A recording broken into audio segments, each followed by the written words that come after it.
If you're in here for a while, you can, just very still, you can start to hear the blood flowing through your ears. You can hear your heartbeat at times. And the idea here is that any sound that's generated by me or a machine propagates away from me, and then when it hits the wall, rather than being reflected back, it becomes absorbed by the wall, but it's really quiet.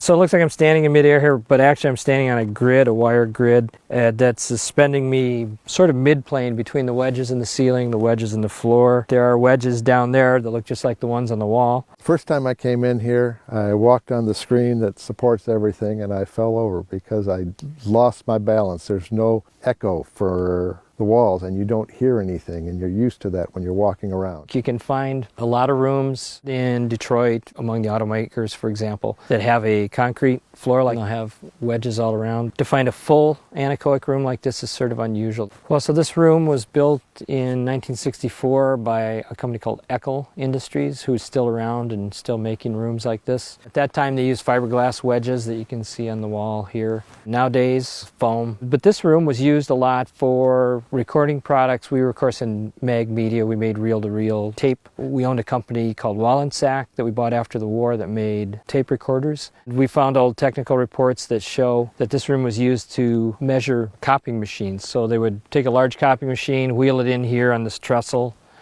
and go all around it with microphones and identify the noisy spots on here. If you wanted to find out how noisy your equipment was, or where the noise was coming from, or if your damping laminate was quieting the car door, for example. It's some of the new work that's happening with damping laminates. This room happens to be ideal to not only understand the damping properties of materials, but how sound waves propagate away from a structure. When I'm in this room, I really feel like we're doing science, because there's something so much different here than any other place that you're in.